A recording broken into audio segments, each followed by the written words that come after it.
Paul Ronald Sanberg.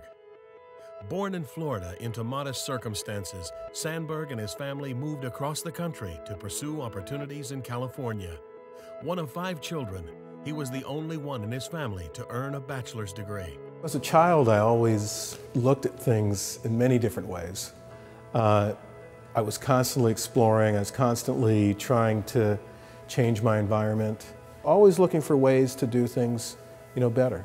No matter if we're sitting and talking about bicycles or talking about something at dinner, he's always coming up with some new ideas. New ideas for the lawnmower, new ideas for bicycles they should have thought about, all kinds of different things. So yes, no matter where we go, he's constantly innovating and creating easier pathways to do things. Dr. Sanberg is also a pilot. He's a collector of airplanes. He is a musician as well. Basically, what I'm saying is that this man is an explorer. And that's a characteristic you see with people that are particularly inventive. They're able to look at their environment all around them and spark off of it. So I knew Paul when he was just a young investigator at the University of Cincinnati.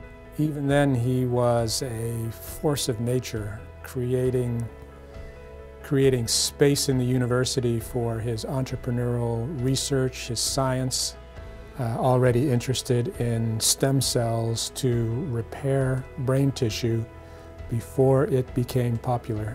Early in his career, his father suffered a severe stroke. So I focused the lab on stroke. And the whole concept was, could we help fix the stroked brain?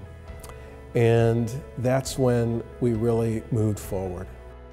Paul caught on to the idea of being able to repair the nervous system long before most other people did. So he helped invent that field, helped shape that discipline, helped shape the national interest.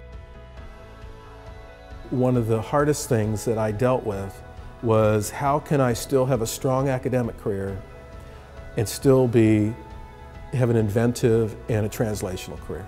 When you walk the line and you're a closet inventor, you can't be yourself in many ways. You can't open up and be yourself. And you can't be as creative as you really could be. Sanberg sought to change that from the inside. He became a senior administrator at the University of South Florida, where he changed the culture of academia. I said, let's have a lunch.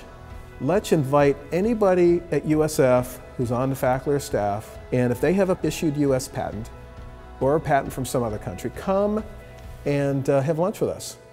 I thought we'd get a handful. I didn't know. And we got over 100. It was amazing. Paul is an inspiration and a role model at USF.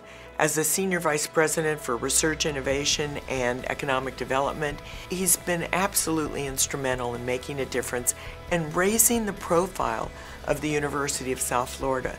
We've even changed our promotion and tenure guidelines so that it supports tech transfer. And because of that, we were asked nationally to help other universities do the same thing. With great success at USF, Paul turned his sights nationally, with perhaps his best invention yet, the NAI. The National Academy of Inventors honors and encourages the translation of academic inventions from the lab to the marketplace. Academic cultures have always encouraged creativity, but not necessarily the commercialization side, the part where you take an invention and take it to a product.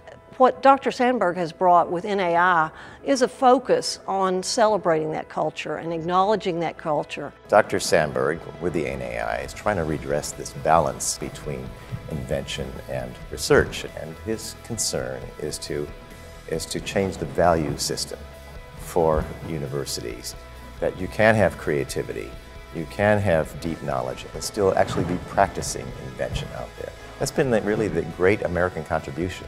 Over 3,000 members and fellows, all as a result of Dr. Sanberg. Phenomenal. That in and of itself would justify his induction into the Florida Inventors Hall of Fame. But you complement that with the success of his research and his leadership in research. You've got somebody here who is so deserving of this recognition. Our nation now needs innovation. Our nation now needs creativity. This is what Paul Sanberg has done. Paul gets it. I bet everyone that's watching this video now is thinking, hey, I invented something at some time. It's just taking it and carrying it forward, okay? But when you think millions and millions of people having that approach, you know, invention moves the world forward. It really does.